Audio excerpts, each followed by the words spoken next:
21वीं सदी के आज के दिन सबसे अमीर शख्स एलोन मस्क, जिसे एलियन मस्क के नाम से भी जाना जाता है। एलियन मस्क जिनकी बहुत सारी कंपनियां हैं और बहुत सारे क्षेत्रों में काम करती हैं। स्पेस के क्षेत्र में स्पेस एक्स, कार के क्षेत्र में इलेक्ट्रिक कार के क्षेत्र में टेस्ला और बहुत सारी कंपनियां ऐसे ही काम करती हैं।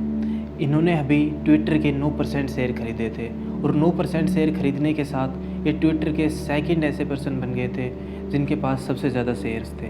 और ये शेयर्स खरीदने के बाद मीडिया वालों ने जब इनसे सवाल किया कि आप बोर्ड ऑफ डायरेक्टर्स जो ट्विटर की मीटिंग होती है उसमें क्यों नहीं हिस्सा लेते, तब इन्होंने कहा कि ये ट्विटर को 100% खरीदना चाहते हैं और उसे प्राइवेट बनाना चाहते हैं। इसका इन्होंने ये कारण दिया कि ट्विटर आज के दिन एक सोशल मीडिया हैंडलर है जिसके माध्यम से मतलब जो भी इस पर बात रखता है उसको पब्लिकली सुना जाता है। और जैसे भाई किसी भी देश को बधाइयाँ देनी हो, कैसा भी कुछ मेन जो मुद्दे होते हैं वो ट्विटर पर ही आते हैं और सबसे पहले ट्विटर पर ही बताया जाता है। कुछ भी जो भी इम्पोर्टेंट चीज़ें होती हैं दुनिया में उसे ट्विटर पर ही बताया जाता है। लेकिन ट्विटर क्या करता है कि ये बहुत सारे लोगों को ब्लॉक कर देता है, या कुछ भी ट्वीट होता है ज़्यादा जो इनके हिसाब से अच्छा नहीं होता तो ये मैनिपुलेट ट्वीट करके नीचे अंडर कर देता है। ऐसे में इन्होंने ये कहा कि ट्विटर को मैं एक ऐसा प्लेटफॉर्म बनाना चाहता हूँ जिसमें सभी लोग जिस भी विचारधारा के हैं वो वहाँ पर अपने विचार रख सकते हैं। दोस्तों, आपको पता होगा कि अभी यूक्रेन और रूस का युद्ध चल रहा है, उसमें अभी बहुत सारे लोग थे जिन्होंने रूस का भी समर्थन किया ट्विटर पर, तो ट्विटर ने उन्हें ब्लॉक कर दिया। डोनाल्ड ट्रंप जो कि यूएसए के प्रेसिडेंट हुआ करते थे उसे भी ये ट्विटर ने बैन कर दिया था लास्ट ईयर। और हमारे यहाँ पर जैसे कंगना रनौत जैसे या बहुत सारे हैंडलर हैं जिनको ब्लॉक कर दिया गया था। तो एलोन मस्क का कहना है कि ट्विटर एक ऐसा काम कर रहा है जैसे कि वह जिसके मन में आए इसके जो मन में आएगा वही कर रहा है, जिसको ब्लॉक करना चाहता है वो कर देता है। अर्थात ये अपनी विचारधारा के साथ चलता है, इसको जिस विचारधारा में इंटरेस्ट है उन्हीं लोगों को ये आगे आकर के रखता है। तब इन्होंने कहा कि मैं 100% शेयर लेने के बाद इसे प्राइवेट कर दूंगा और मार्केट से इनके शेयर सभी खरीद करके मार्केट में इसको नहीं उतारूँगा और इसको ऐसा प्लेटफॉर्म बनाऊंगा जहां पर सभी लोग अपनी बात रख सकते हैं। इसी चीज़ को देखते हुए इन्होंने कहा कि फ्रीडम ऑफ स्पीच का प्लेटफॉर्म अच्छे से बना दूँगा। तो दोस्तों, इसी चीज़ को देखते हुए अभी ट्विटर के इन्होंने 9% शेयर ही खरीदे हैं, ज़्यादा खरीदे नहीं है। इसके ऊपर भी जैसे वैनगार्ड करके एक समूह है जिनके 10% के समथिंग शेयर हैं। लेकिन जब इन्होंने ये कहा कि ये ट्विटर को 100% खरीदना चाहते हैं तो ट्विटर की आंखें खुल गई। और ट्विटर मतलब एक तरीके से ट्विटर के जो अभी सीईओ हैं हमारे इंडियन ओरिजिन के पराग अग्रवाल जी, और इसके जो फाउंडर के जो एक मेंबर हैं जैसे जैक डोर्सी बोले जाते हैं, तो इनकी भी आंखें खुल गई और इन्होंने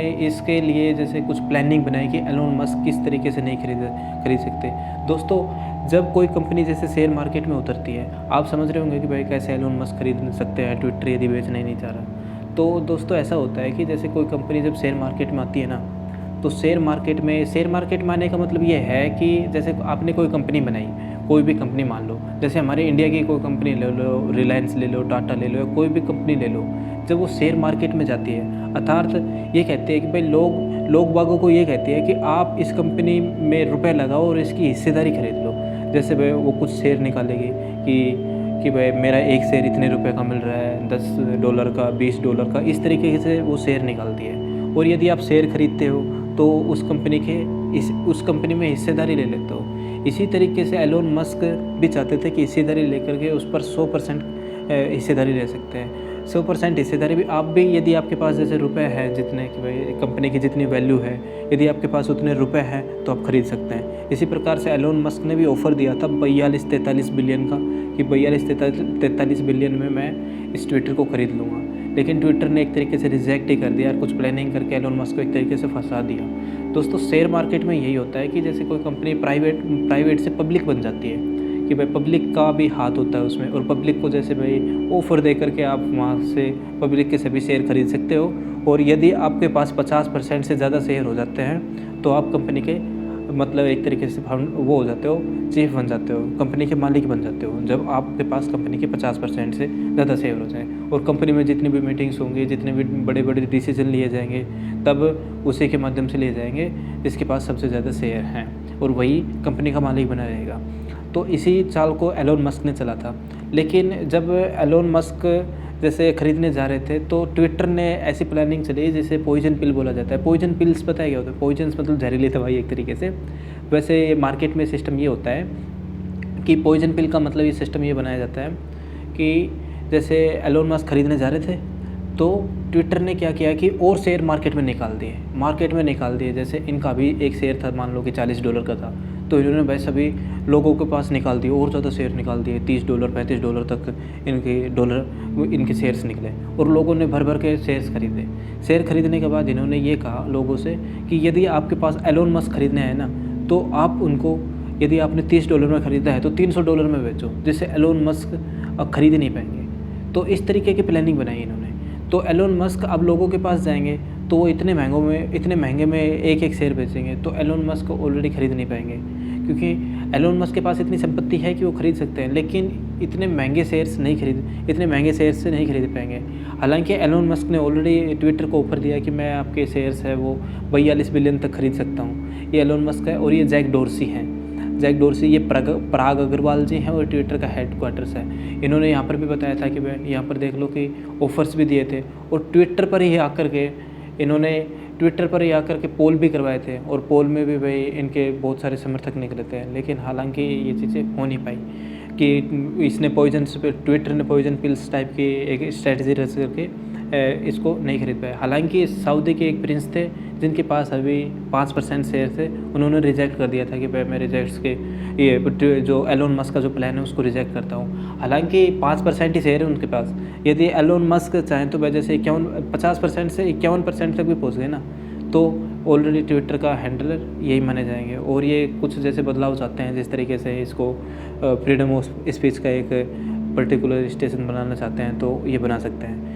हालांकि अभी फ़िलहाल क्या है कि आप सोच रहे होंगे कि भाई एलोन मस्क के पास इतनी जैसे संपत्ति है, लेकिन ये बता रहे थे कि जैसे $43 बिलियन कहाँ से लेकर के आएंगे। टेस्ला के इनके शेयर्स हैं 53 बिलियन के, तो उनमें से टेस्ला के शेयर भेज देंगे और ये इसको ख़रीद लेंगे।